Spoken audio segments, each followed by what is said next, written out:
Okay. Next, now we are going to see about the parthenogenesis. Already we know that parthenogenesis, without the fusion of a gametes organism, without the fertilization, they can produce into the young ones. That is known as the parthenogenesis. Egg they can develop without the fertilization of the gametes. They can produce the young ones. That is known as the parthenogenesis.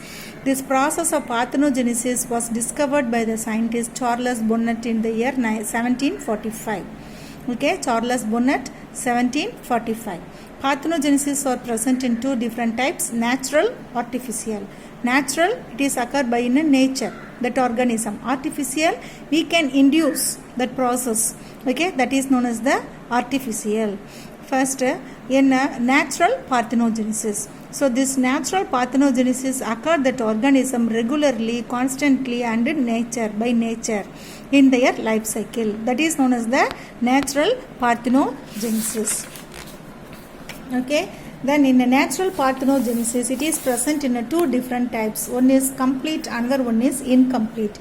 So parthenogenesis without the fertilization. So complete, incomplete. So complete, that organism, the whole body, they can develop, the whole organisms also they can develop fully in a parthenogenesis method. That is known as the complete parthenogenesis. Incomplete parthenogenesis, it is involving in two methods. Sexual fertilization also will occur, and then in a parthenogenesis also will occur. So both they can present. So we are saying that is known as the incomplete parthenogenesis. First one is the complete parthenogenesis. So complete parthenogenesis is the only form of reproduction in certain animals, and there is no biparental sexual reproduction. So male organisms is not involved. So female organisms alone they can involve, they can produce the new ones. That is known as the complete parthenogenesis. Next one, incomplete parthenogenesis. So incomplete, both sexual reproduction also will occur, and then in a parthenogenesis process also will occur. For this we can say the example honeybees. Okay, so honeybees fertilized egg they can develop into the queen and workers. We have studied in last year itself. So fertilization and fertilized egg and unfertilized egg it is involved. So fertilized egg it's developed into a queen and worker. Unfertilized egg it's developed into the drones. That is the male honeybee. So this type of parthenogenesis is known as the incomplete parthenogenesis. So incomplete parthenogenesis example is honeybees. Then another one of the process paedogenetic parthenogenesis or paedogenesis. So here larva they can produce, they can generate a new individual. That is known as the paedogenic or paedogenetic parthenogenesis. The larvae produce a new generation of a larva by parthenogenesis. Here the sporocyst of radial larva of liver fluke. So liver fluke larval stage is known as a radial larva. That radial larva they can produce the spores. Okay, then they can produce in a new individual. Okay, not only that liver fluke, that radial larva, in some of the insects larva. Example we can say another one, gallfly. Okay, gallfly and a radial larva of liver fluke, it is involving in a paedogenesis. Okay, that larva they can generate the new individual. The next one is the artificial parthenogenesis. So artificial we are inducing. So that unfertilized egg it is induced to develop into a complete individual by the physical or chemical stimuli, with the help of the chemicals. Okay, or we can stimulate in their body in a physical, they can develop into a complete new individual. That is known as the for what artificial parthenogenesis. Example annelid, sea urchin, eggs. It is involving in a for what artificial parthenogenesis.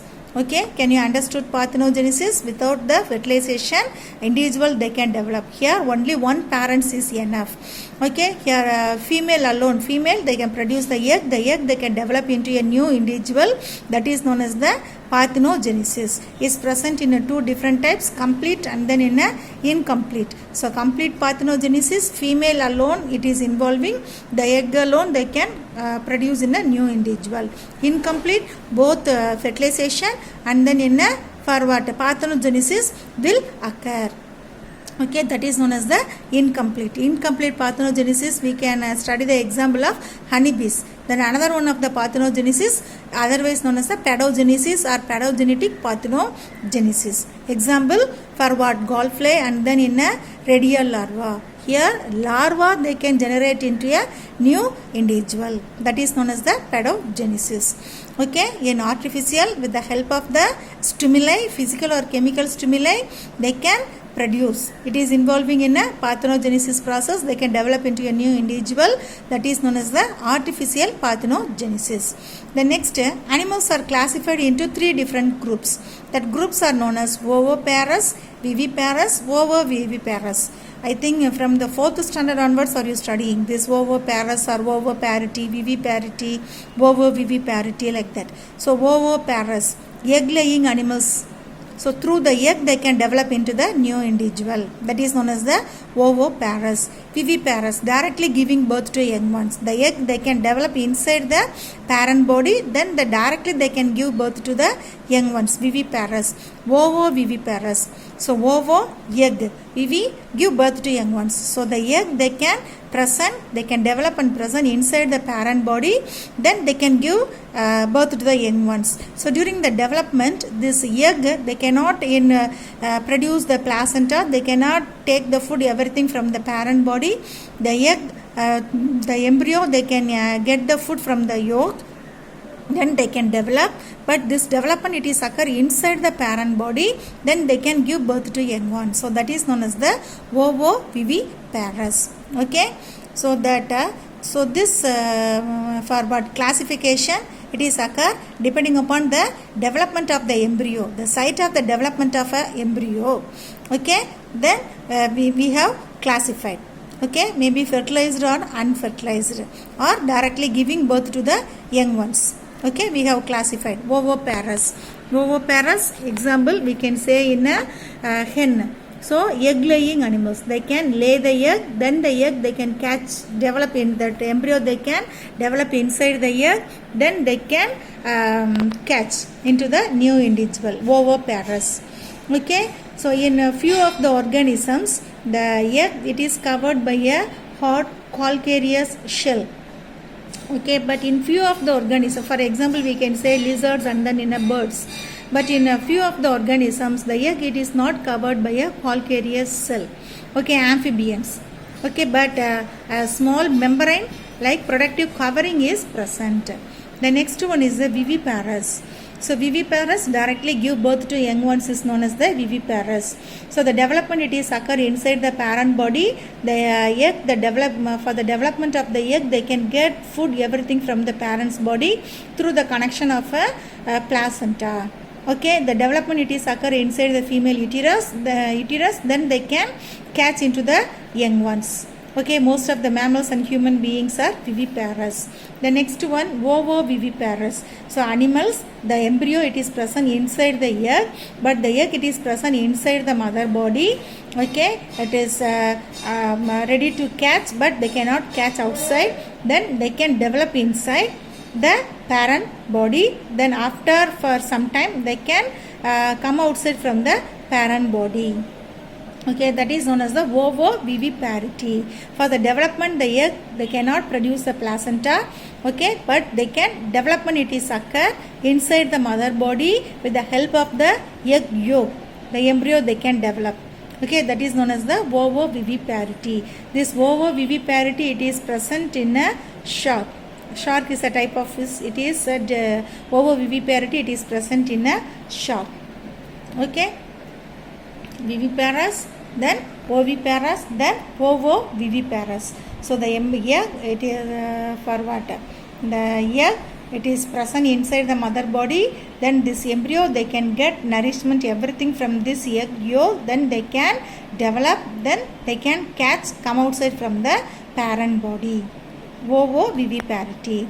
Then another one of the method here they have given one, viviparous lemon shark.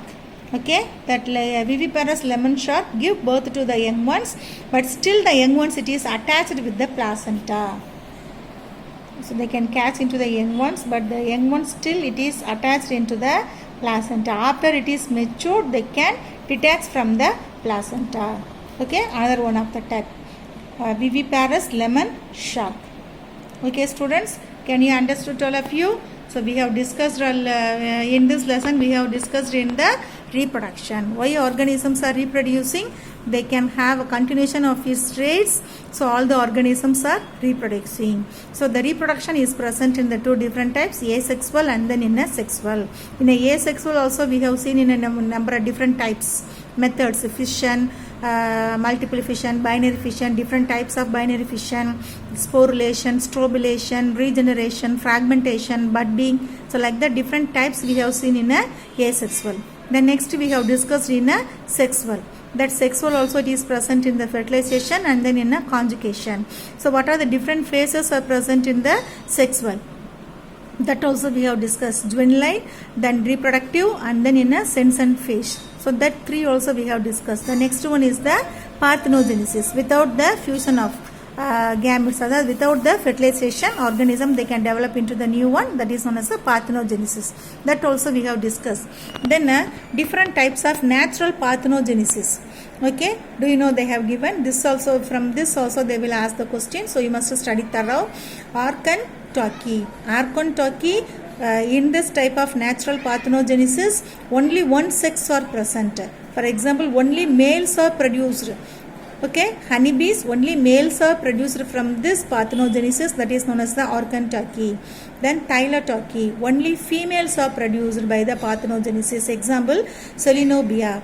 Then Amphitocci, in this parthenogenetic egg may be developed male or then in a female, any one sex. Only one sex, maybe male or then in a female, that is known as the Amphitocci. Example, Apis. Apis is a gene. Apis, genetic organism. Which organism they have a genes Apis? That organisms. Amphitocci may be developed in a male or then in a female. Okay, can you understood all of you? Okay students, thank you. So study thorough.